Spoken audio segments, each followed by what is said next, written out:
शुभ संध्या, good evening. स्वागत है आप लोगों का आपके अपने चैनल टारगेट विद ताल्लुक में। और मेरे साथ जो है मैथ के सबसे अच्छे जो है टीचर, सबसे सरलतम मैथ को करने वाले संदीप सर मेरे साथ हैं, है ना। संदीप भैया की विशेषता ये है कि जो है गणित को आसानतम तरीके से हल कराते हैं। पिछले 3-4 बैचेज में आपके साथ रहे हैं, तो गणित के बारे में बहुत बताने की मुझे जरूरत नहीं है। और जो है मैं आपसे ये कहना चाह रहा हूं कि जैसे कि आपको मालूम है कि एडमिशन प्रक्रिया चल रही है कल शाम तक, और इसी क्रम में हम लोग सभी लोग विषयवार आपसे रूबरू हो रहे हैं। और कल शाम तक आप एडमिशन ले चुके हैं। जो लोगों ने मैसेज कर दिया है एडमिशन के लिए, उनको रिप्लाई नहीं मिला है। हमारी टेक्निकल टीम लगातार काम कर रही है, देर रात तक या सुबह तक आपको रिप्लाई मिल जाएंगे।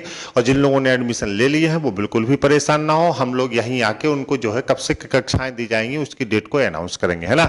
आज संदीप सर आपके साथ में है, वो इस परीक्षा के हिसाब से गणित का क्या महत्व है, इस परीक्षा में कितने प्रश्न गणित के आ सकते हैं, गणित और सांख्यिकी किस किस मतलब माध्यम से पूछी जाएगी, उसका स्तर क्या होगा, कितने प्रश्न गणित के हो सकते हैं, कितने प्रश्न सांख्यिकी के हो सकते हैं, उनका नेचर क्या होगा, इस सब के बारे में आज बात करेंगे। कुछ शुरुआत भी आप लोगों से करेंगे। सुबह में प्रयाग सर के साथ आपसे मुलाकात किया था, इसीलिए बारी बारी विषयवार हम सभी लोग कल परसों तक मुलाकात करेंगे। क्योंकि परसों नहान है, शाही स्नान है, इसलिए आने जाने में थोड़ी सी दिक्कत हो रही है, इसलिए एक दिन में 2 ही क्लास हम आपको प्रोवाइड करा रहे हैं। लेकिन 2-3 दिन में समस्याएं धीरे धीरे क्या हो जाएंगी, दूर हो जाएंगी, और हम लोग विधिवत तरीके से अपने सिलेबस पे काम करेंगे। ठीक है, आसानतम तरीका है। जो लोग एडमिशन लेना चाहते हैं, मैं एक बार उस तरीके को दोहरा देता हूं। आपको केवल लोअर एंट्री लिखना है और व्हाट्सएप कर देना है 6393507500 इस नंबर पर। और यहां से हमारे संस्थान की तरफ से आपको पूरी जानकारी दे दी जाएगी कि कैसे जो है आप इसमें एडमिशन ले सकते हैं। प्रदेश की दूसरी सबसे बड़ी परीक्षा एक आसानतम सिलेबस पर होने जा रही है, और आपके पास एक गोल्डन अपॉर्चुनिटी है इसको प्राप्त करने की।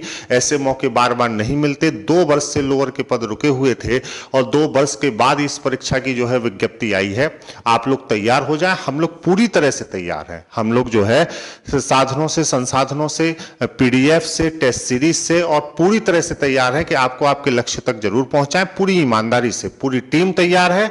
और इसी क्रम में आज संदीप भैया आपके साथ हैं। संदीप भैया अब आपसे बात करेंगे, और जो है फिर कल मैं आपसे फिर कल बात करता हूं, है ना। तो संदीप सर अब आपसे बात करेंगे गणित के बारे में। सर धन्यवाद रवि सर।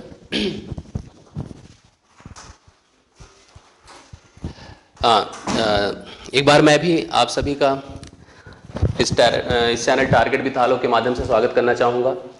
पिछले काफ़ी दिनों से हम लोगों ने इस चैनल के माध्यम से कुछ बैचेस रन कराई हैं, और बहुत ही सक्सेसफुली रन कराई हैं। उस बैचेस के माध्यम से आप मुझे जानते होंगे, पहचानते होंगे। हम लोग जो है जैसा कुछ रवि सर ने आपको सब कुछ डिटेल में बता दिया है कि एक बैच जो कि लोअर पीसीएस की, जो कि यूपी SSSC कमीशन करा रहा है, वो एक बहुत ही महत्वपूर्ण आपकी परीक्षा है। यूपी स्टेट गवर्नमेंट की ऐसी परीक्षा है जिसमें सिलेक्शन के चांसेस अच्छे हैं। आप अगर मेहनत करके अच्छे तरीके से आप लग करके इसमें परीक्षा में पार्टिसिपेट करते हैं तो वास्तव में आपके सिलेक्शन की उम्मीद बहुत अच्छी हो जाती है। बहुत ज़्यादा डिटेल से चीज़ों को समझना होगा, बहुत ही कंसंट्रेशन से चीज़ों को पढ़ना होगा, रखना होगा, और पढ़ करके परख करके हम लोग यहाँ पे अपनी तैयारी का बेहतर अंजाम दे सकते हैं। रवि सर ने बेहतर तरीके से आपको समझाया कि क्या क्या सिलेबस है, क्या पाठ्यक्रम है, किस तरह से चीज़ों को आपको फोकस करना है। उन्होंने अपना सिलेबस भी कंटिन्यू कर दिया है। उसी क्रम में आज हम मैथमेटिक्स की क्लास लेकर के आपके सामने आए हुए हैं। मैथमेटिक्स से रिलेटेड प्रॉब्लम्स को, मैथमेटिक्स से रिलेटेड चीज़ों को आपके साथ डिस्कस करेंगे, आपसे बात करेंगे किस तरह से हम लोग यहाँ पे इस तैयारी को अंजाम दे सकते हैं, कैसे आप पढ़ करके अपनी परीक्षा को क्वालिफाई कर सकते हैं। दोस्तों, ज़्यादा टाइम ना लेते हुए मैं यहाँ पे आपके मैथमेटिक्स के सिलेबस के बारे में, मैथमेटिक्स से रिलेटेड बारे में आपसे मैं डिस्कस करना चाहूँगा। चलिए शुरुआत करते हैं आज के इस क्लास सेशन का, जो कि आज की पहली मैथ की क्लास सेशन है लोअर पीसीएस एग्जाम को लेकर के। शुरू करते हैं सेशन को। आपको यहाँ पे एंट्री का मैसेज दिया हुआ है, आप लोग देख सकते हैं। रवि सर ने अभी आपको बताया कि अगर आपने अभी तक एडमिशन नहीं लिया है, आपने ज्वाइन नहीं किया, तो आप लोअर एंट्री करके इस नंबर पर आप जो है आप मैसेज कर सकते हैं। हमारी टेक्निकल टीम आपको रिस्पॉन्स करेगी। चलिए, आपने जैसे देखा कल रवि सर ने पीडीएफ के माध्यम से आपको बताया कि क्या क्या पाठ्यक्रम है। सारा पाठ्यक्रम डिटेल से आप लोगों ने देखा होगा, और सब जिम्मेदार हैं। फॉर्म भरते ही लोगों को पता चलता है कि क्या क्या पाठ्यक्रम हो सकता है। हम लोगों ने एक अनुमानित पाठ्यक्रम आपको प्रोवाइड किया।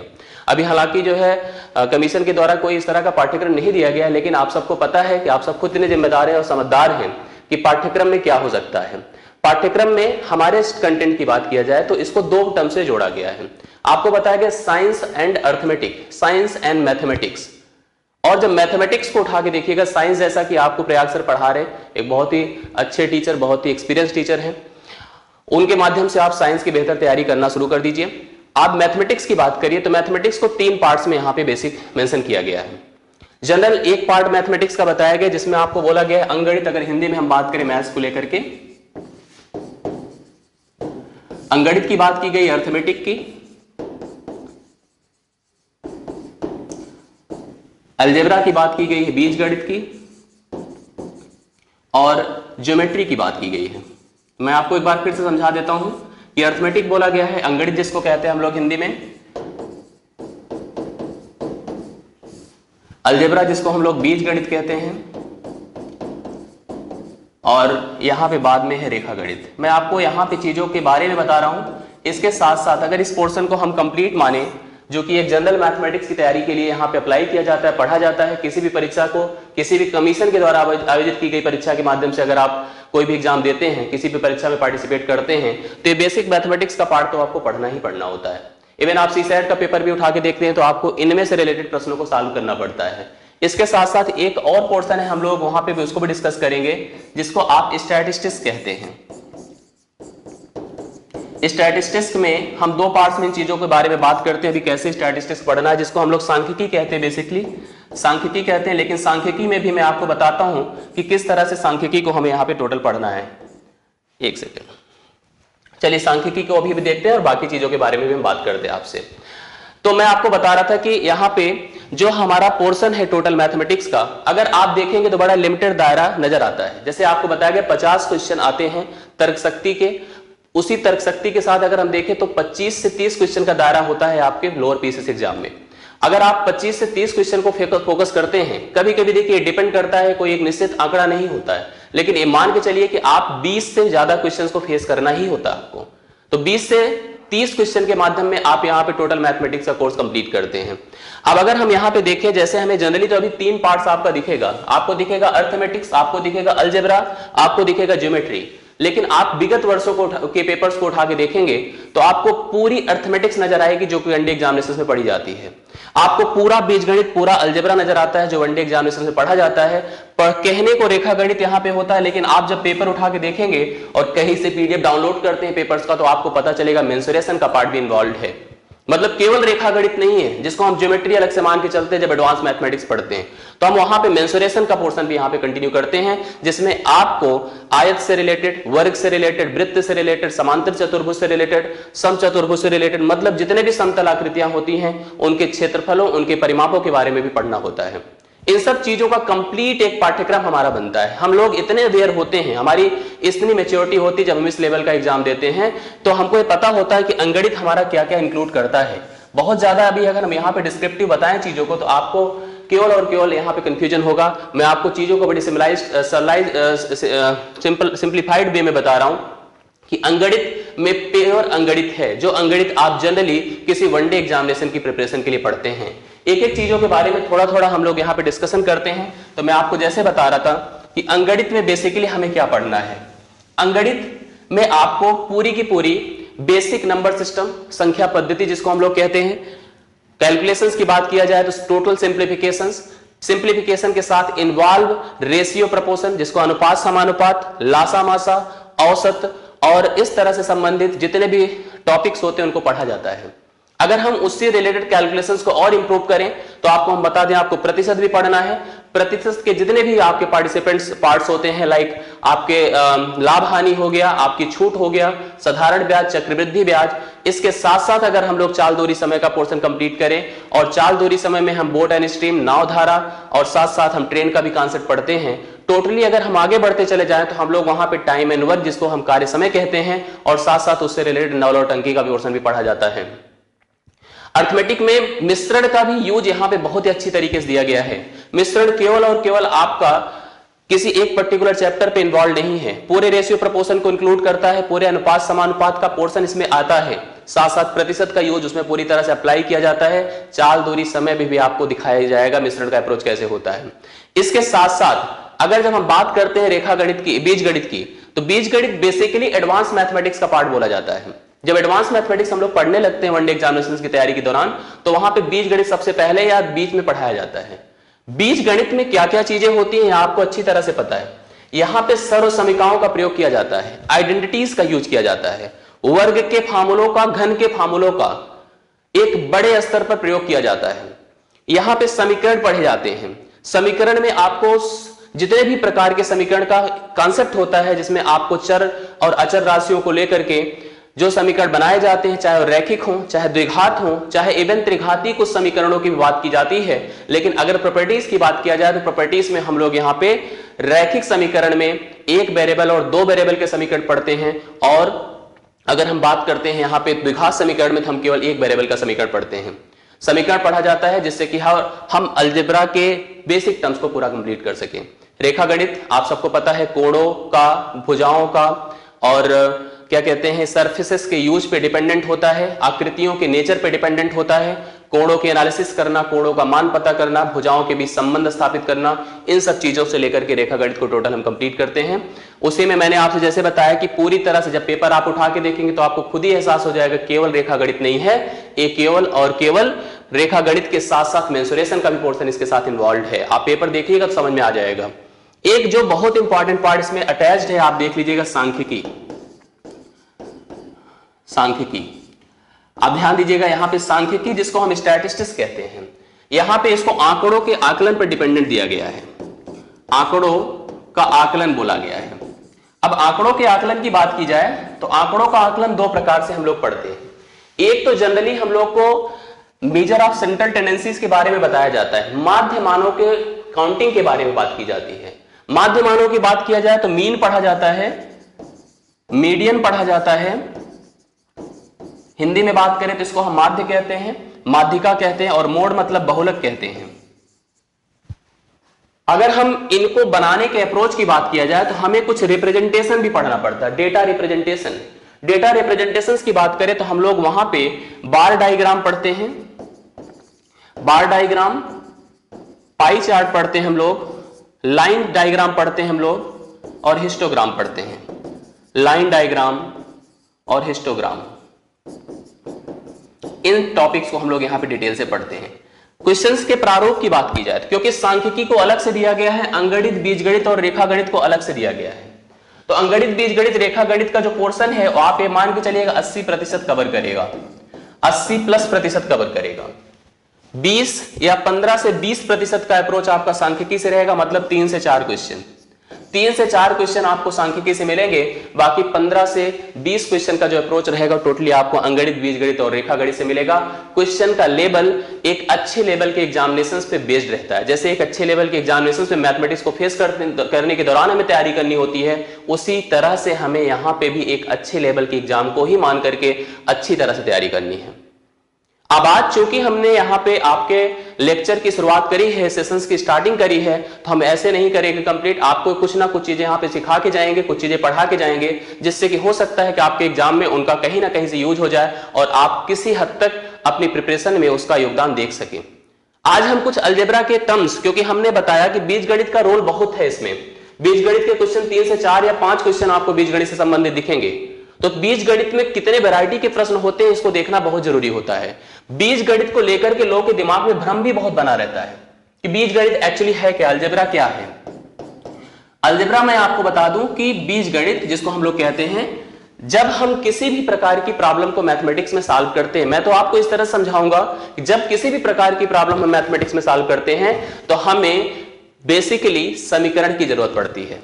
आप किसी भी मैथमेटिकल टर्म्स की बात कर दीजिए जहां समीकरण ना लग रहा हो, समीकरण की जरूरत पड़ती है। समीकरण में जरूरी नहीं कि आपकी अचर राशियां, चर राशियां इन्वॉल्व हो, समीकरण किसी भी प्रकार का हो, जहां समीकरण बना वो बीजगणित है। अब समीकरण बन गया, समीकरण अगर देखा जाए तो नंबर सिस्टम से भी रिलेटेड होता है, संख्या पद्धति से भी रिलेटेड होता है। संख्या के अप्रोच को, संख्या से संख्या के संबंध को हम दर्शाने के लिए समीकरण का यूज करते हैं, इसका मतलब है नंबर सिस्टम का भी पार्ट है। कुछ ऐसे प्रश्न होते हैं जो कि अंगणित से संबंधित भी होते हैं और बीजगणित से भी संबंधित होते हैं। अंगणित के नंबर सिस्टम में उनका यूज किया जाता है, दिया जाता है उनको, और बीजगणित में तो दिया ही जाता है। आप ऐसे ही कुछ प्रकार के प्रश्नों को आज हमारे साथ सॉल्व करिए और इस क्लास को सार्थक बनाइए, जिससे कि आपको कुछ चीजें समझ में आए, तो हो सकता है कि इसका एक योगदान हमारे साथ बना रहे। चलिए कुछ ऐसे प्रकार के प्रश्न होते हैं जो देखने में बड़े कॉम्प्लिकेटेड होते हैं। इनके कुल 6 से 7 टाइप्स हैं या 6 से 7 प्रकार के ऐसे प्रश्न होते हैं जो कि हम लोग एग्जाम में फेस करते हैं। मान लीजिए एक प्रश्न आपके एग्जाम में आया, मैं आपको दिखाता हूं किस तरह का क्वेश्चन होता है। एक क्वेश्चन आपके एग्जाम में आया, क्वेश्चन का पहला पार्ट आप देखिएगा। कुछ ऐसे एक रूट बना है सपोज करिए। अब इसी में अगर हमने लिखा 12 प्लस हमने फिर से लिखा रूट 12, फिर हमने फिर से लिखा रूट 12, फिर लिखा प्लस रूट 12, इसी तरह से आपका एक कंटिन्यू चलता रहा और कहां तक चला गया, इनफाइनाइट तक। और हमसे पूछा गया बताइए इसका मान क्या होगा। ऐसे प्रश्न को आप देख सकते हैं, मतलब 12 लिखा, फिर रूट 12, फिर रूट 12, फिर रूट 12, इस तरह से आप कंटिन्यू करते चले गए और इसका मान आपसे पूछा गया बताइए इसका मान क्या होगा। बेसिकली जब हम लोग इसको सॉल्व करते थे शुरुआत में, तो आपको हम बता दें कुछ इस प्रकार से सॉल्यूशन किया जाता था। मैं आपको समझा रहा हूं किस प्रकार से सॉल्यूशन हम उस समय करते थे। सॉल्यूशन ऐसे करते थे, कहते भैया इस पूरी संख्या को आप कुछ x मान लीजिए और कह दीजिए x बराबर क्या है, 12 plus root 12 plus root 12 plus root 12। आप इसी तरह से अनंत तक यहां पे जा रहे हैं, प्लस इनफाइनाइट हमने लिख दिया। अब हम क्या करते थे, दोनों पक्षों में वर्ग करते थे। वर्ग करते थे तो आपको एक रूल हम बता दें कि जैसे अगर रूट में कोई मान लिखा होता है, अगर इसका वर्ग करते हैं तो सिंपली ये मान आपका रूट से बाहर हो जाता है। इसका मतलब एक रूट ओवर हो जाता है, निकल जाता है। तो एक रूट निकल करके 12 तो बाहर हो गया। अब 12 जब बाहर हो गया तो अभी अंदर हमारे पास क्या बचेगा, पूरा का पूरा फिर वही बचा है, 12 plus root 12 plus root 12 plus root 12, इसी प्रकार से आपका बना हुआ है प्लस इनफाइनाइट। अब बड़े कंफ्यूजन यार, इसका मान तो अभी हमने x माना था कि नहीं, यही चीज तो आपको यहां भी लिखी दिख रही है। तो मतलब अनंत से अगर एक टुकड़ा हमने बाहर निकाल दिया तो अनंत के ऊपर कोई प्रभाव नहीं पड़ने वाला है। मतलब ये मान अभी भी हमारे पास x ही है।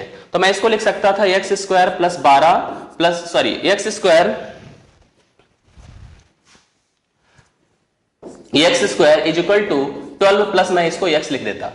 अब एक द्विघात समीकरण बन जाता है x square minus x minus 12 बराबर 0। अगर द्विघात समीकरण जिन्होंने सॉल्व किया होगा उनके लिए चीजें तो बड़ी आसान हो जाएंगी। कैसे, क्योंकि 12 का ऐसा गुणनखंड बनाइए जिसका जोड़ या घटाव -1 आ जाए। तो मैं इसको कुछ ऐसे लिख सकता था, x square minus 4x plus 3x minus 12 बराबर 0।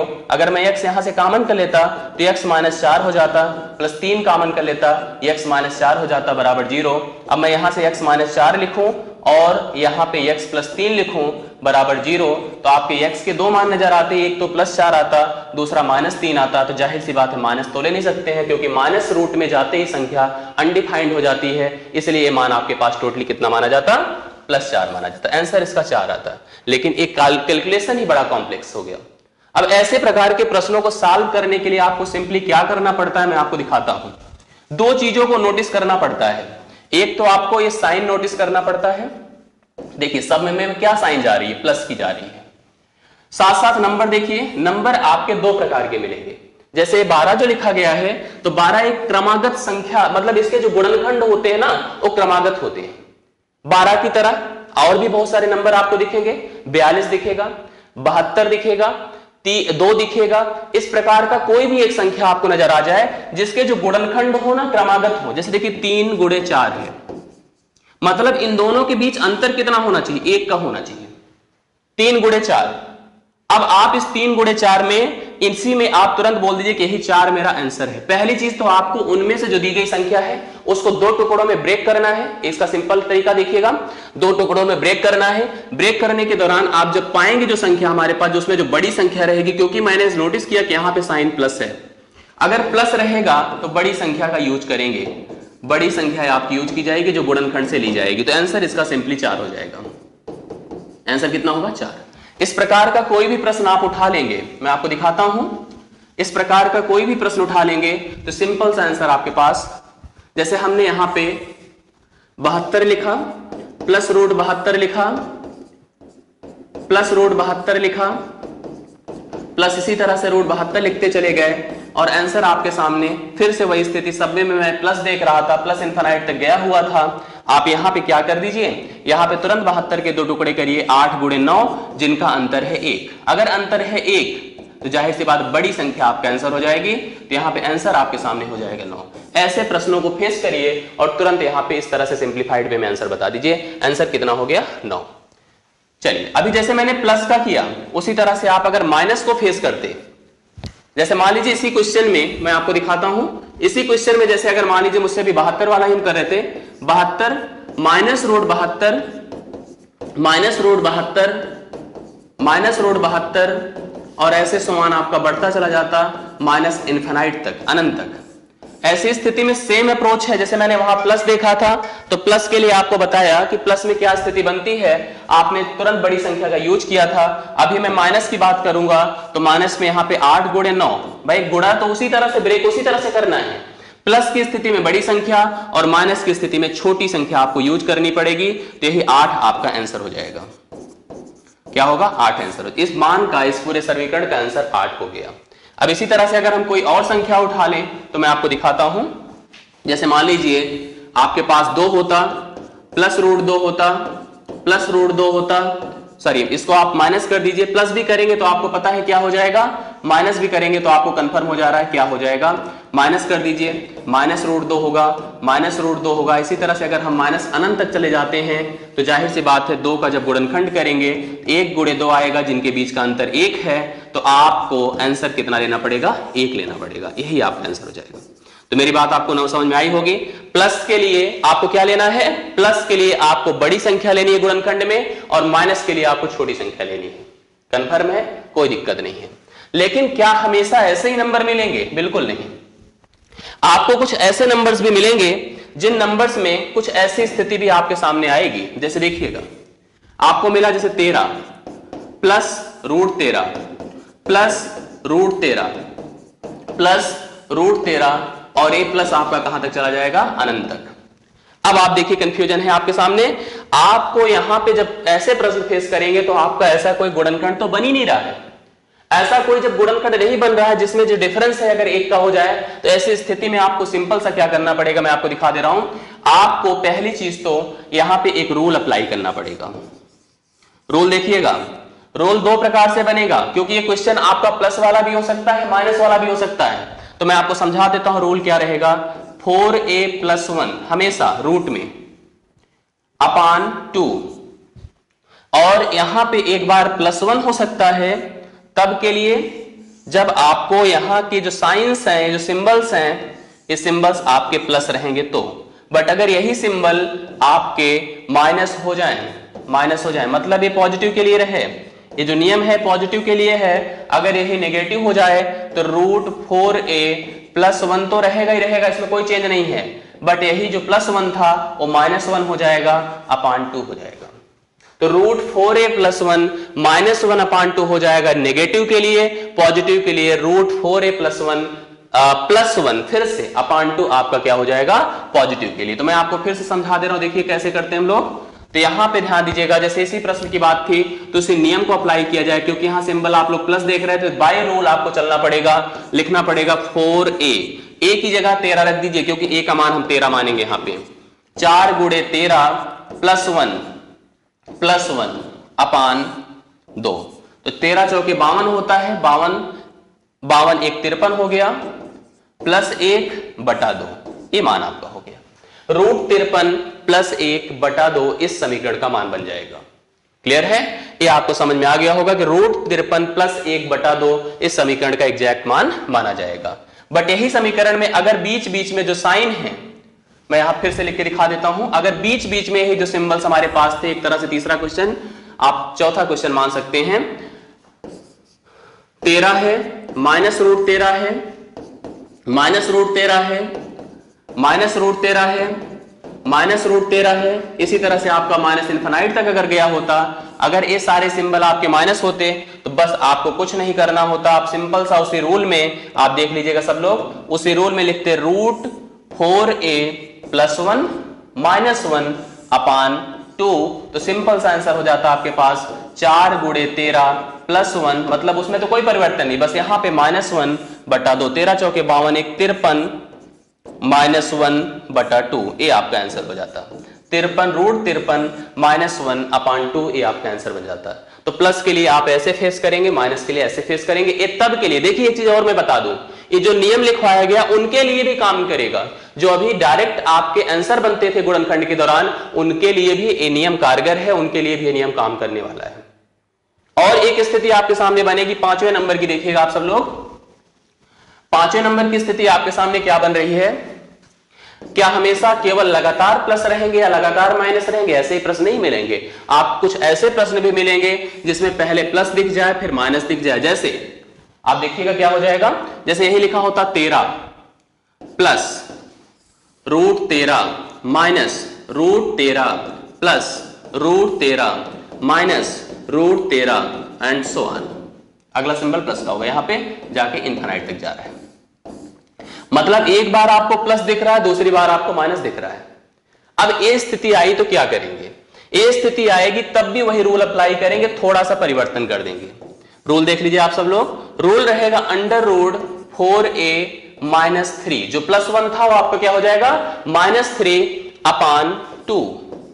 फिर देखिएगा दो रूल बनेंगे, एक प्लस के लिए बनेगा। देखिए प्लस का मतलब अगर पहला प्लस रहे, जो फर्स्ट है सिंबल वो आपका प्लस है, पॉजिटिव है, ऐसी स्थिति में +1 होगा। अगर यही पहला सिंबल आपका फर्स्ट नेगेटिव होता तो आप बताते हैं यहां पे, बस ये तो ऐसे ही रहता 4a-3/2, बट यहां पे आपका -1 हो जाता। जब फर्स्ट पॉजिटिव होगा तो +1/2 होगा, जब फर्स्ट नेगेटिव होगा तो -1/2 होगा। ये दो रूल आपको तैयार करने हैं, बिना इन रूल की मदद से सॉल्यूशन नहीं होगा। आप करके देख सकते हैं यहां पे, तो याद रखिए किस तरह से हम इसको फेस कर सकते हैं। अब जैसे मान लीजिए इस प्रश्न को सॉल्व करना था जिसमें हमने देखा कि एक बार प्लस हो रहा है, एक बार माइनस हो रहा है, तो ऐसी स्थिति में आप इसको कैसे सॉल्व करेंगे? ध्यान दीजिएगा, रूल के थ्रू, बाय रूल अगर हम करते हैं इसको तो हम लिखेंगे √4a 4 × 13 -3। अब यहां पे ध्यान दीजिएगा +1 लिखना पड़ेगा, क्यों? क्योंकि पहला सिंबल क्या है? प्लस का है, बटा 2। तो 13 चौके 52, 52 में से 3 निकला तो 49, 49 हो गया रूट में, 49 + 1 अपान कितना हो गया? 2। अब यहां पे आप बताइए 49 का तो वर्गमूल होता है भाई, आप बताओ 13 चौके 52, 52 में से 3 निकला तो 49, 49 का तो वर्गमूल 7, 7 1 8, 8/2 कर देंगे, इसका आंसर तो 4 आ जाएगा। इसका आंसर कितना हो जाएगा? 4 हो जाएगा। बहुत बढ़िया है। लेकिन अगर यही चीज हमारे पास कुछ इस प्रकार से होता, अगर यही हमारे पास कुछ इस प्रकार से होता, यहीं पे कुछ ऐसे लिखा होता, इसी नंबर को देख लीजिए सब लोग, यहां पे कुछ ऐसे लिखा होता कि 13 -√13 + √13 -√13 + √13, मतलब पहला सिंबल आप देख रहे हैं यहां पे, पहला सिंबल आप नोटिस कर रहे हैं कि माइनस का है, अगला सिंबल प्लस का है। ऐसी स्थिति में जो आपको मैंने नियम में चेंज बताया उस नियम को फॉलो करना पड़ेगा, मतलब जो प्लस था वो आपको माइनस करना पड़ेगा। देख लीजिएगा आप लोग कैसे बनाएंगे इसको, लिखेंगे 4 × 13 -3 और यहां पे क्या हो जाएगा? -1/2। 13 चौके 52, 52 में से 3 निकलेगा 49, √49 -1/2। तो 49 में से अगर 49 का वर्गमूल किया 7, 7 में से 1 निकला तो आपका कितना हो जाएगा? 6, 6/2 करेंगे तो आंसर यहां पे 3 आ जाएगा। तो आंसर इसका कितना बन जाएगा? 3। तो ऐसे प्रश्न आप फेस कर सकते हैं और इस तरह के क्वेश्चन एग्जाम में आ सकते हैं, जो बड़े टिपिकल लगते हैं लेकिन है बड़े आसान। कभी कभी मैं आपको दोस्तों दिखा रहा हूं, कुछ ऐसे प्रश्न होते हैं, इसको 6 नंबर हम कह सकते हैं। ये प्रश्न कुछ ऐसे, जैसे यही चीज अगर मान लीजिए हमारे पास गुणे में हो, जैसे लिखा है √5, फिर लिखा हो √5, फिर लिखा हो √5, फिर लिखा हो √5, ऐसे समान गया हो अनंत तक। अब बताइए जब इसको हम फेस करते तो मैं आपको फिर बता दूं कैसे हम सॉल्व करते थे, क्योंकि अभी तो जोड़ घटाव किया था। अब अगर गुणे वाला क्वेश्चन हमें मिला तो हम कैसे करते थे? हम कुछ इस तरह से करते थे इस प्रश्न को, हम कहते चलो x बराबर, इसी संख्या को x मान लेते थे, इसी संख्या को x मान लेते थे और इसका वर्ग कर देते थे, तो x² बराबर 5, और फिर यही मान बनता तो उसको x रख देते थे, 5x हो गया। अब इसको लिख सकते थे x² - 5x बराबर 0। x अगर हम कॉमन कर लेते तो x - 5 हो जाता, तो x के 2 मान आ जाते, एक तो 0 आता, एक तो 5 आता। भाई 0 तो मानेंगे नहीं, तो इसका आंसर क्या मान लिया जाता? 5 मान लिया जाता, आंसर इसका 5 हो जाता। लेकिन अब हम यही चीज ना करके, जब भी कभी आपको ऐसा प्रश्न दिख जाए और अनंत तक चीजें हमारे पास गुणे के फॉर्म में जाएं, तो आप आंसर सिंपल सा 5 लिख दीजिए, यही आपका आंसर हो जाएगा। आंसर कितना हो गया? 5। कभी भी ऐसा प्रश्न देखिए, आप देख लीजिए, अगर मैं यहीं पे कहता कि यहां पे लिखा है √8 √8 ऐसे समान, ऐसे गया है, कहां तक गया है? अनंत तक गया है, अनडिफाइंड तक गया है, तो इसका आंसर सिंपली 8 हो जाएगा। करके देख लीजिए वही चीज आएगा। ये तो तब था जब अनंत तक था, लेकिन मान लीजिए अनंत तक ना हो तो क्या करेंगे? ये भी कंफ्यूजन हमारे सामने। और अनंत तक ना होना बड़ा टफ है, अनंत तक होना बल्कि आसान है। मैं आपको बता दूं, अगर हम 7 नंबर बना के इसको हम एक और क्वेश्चन बना दें, जैसे मान लीजिए मैं कहता कि ये 7 है, रूट 7 है, फिर रूट 7 है, फिर रूट 7 है, फिर रूट 7 है। देखिए इस तरह से हमने लिखा। अब बड़ा अनंत तक तो गया ही नहीं, ये 5 बार 7 को लिखाया गया और इसने हमसे पूछा भाई इसका मान बताइए। इसका मान आपको दिखाते हैं किस तरह से निकाला जाएगा। इसका मान निकालने के लिए सबसे पहले 2 लिख दीजिए, 2 लिखिए और 2 की पावर यही लगा दीजिए। जितनी बार 7 लिखा गया, 5 बार लिखा गया ना, तो 5 लगा दीजिए। अब 2 की पावर 5 कितना होता है? 32। अब आप 32 को लिख दीजिए 31/32। क्या लिख दीजिए? 31/32। 32 को लिख दीजिए 31/32 और 7 के ऊपर वही लगा दीजिए, 7 की पावर 31/32। यही आपका आंसर हो जाएगा। और ऐसा प्रश्न आपको एग्जाम में दिख भी जाएगा। 7 की पावर कितना हो जाएगा? 31/32। सिंपल सा आंसर यही होगा। मैंने आपको क्या क्या किया फिर समझाता हूं। मैंने जितनी बार यहां पे 7 था उसको 2 की पावर पे लगा दिया। काउंटिंग देखा 5 बार था, 2 की पावर 5 लगा दिया। इसके बाद हम क्या करेंगे, जो 32 आया 32 को हम क्या लिख सकते हैं? 31, मतलब 32 से 1 कम करिए, जितना भी रहेगा उसको 1 कम कर दीजिए, बटा 32 कर दीजिए। जो आया उसको 7 की पावर लगा दीजिए, आंसर हो गया। फिर से एक इसी पे और देख लीजिए, तो आपको हम इस पे एंड अप करते हैं। चलिए एक और देख लेते हैं। अगर सपोज करिए मैंने कहा 5 होता, फिर रूट 5 होता, फिर रूट 5 होता, फिर रूट 5 होता। अब देखिए हम इसको सबसे पहले कहते हैं कि 2 की पावर 4, 2 की पावर 4 होता है 16। 16 को लिख देते 15/16 और 15/16 को 5 की पावर लगा देते, आंसर आपका 5 की पावर 15/16 हो जाता। दोस्तों ये चीजें आपको समझ में आई होगी। ये आप फिर से एक बार ध्यान दीजिए कि हमने अलजेब्रा का एक छोटा सा पोर्शन लिया, जिस पोर्शन के प्रश्न आपके एग्जाम में फंस सकते हैं, जिस प्रश्न के एग्जाम में आपको मिल सकते हैं। देखने में बड़े कॉम्प्लिकेटेड लगते हैं, देखने में बड़े अजीब से स्ट्रक्चर के दिखते हैं, लेकिन है इनका नेचर बड़ा सॉफ्ट। आप सिंपल से 2 फार्मूले जो मैंने आपको पढ़ाए उनको नोटिस करिएगा, जोड़ने घटाने और जोड़ने घटाने के कंबाइंड अप्रोच पर इन तरह के तमाम प्रश्नों को फेस करके हम लोग ऐसे क्वेश्चंस को सॉल्व कर सकते हैं। आज के सेशन का के एंड अप हम यहां पे करते हैं। क्लासेस सुचारू रूप से चालू हो गई हैं। व्हाट्सएप के लिए आपको एंट्री का नंबर दिया गया है, आप एंट्री करके अपनी जगह सुनिश्चित करिए और जो है क्लास को प्रॉपर कंटिन्यू करके तैयारी का सही अंजाम दीजिए।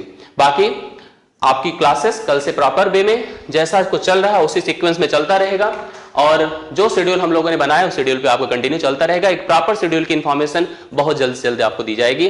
धन्यवाद आज के लिए।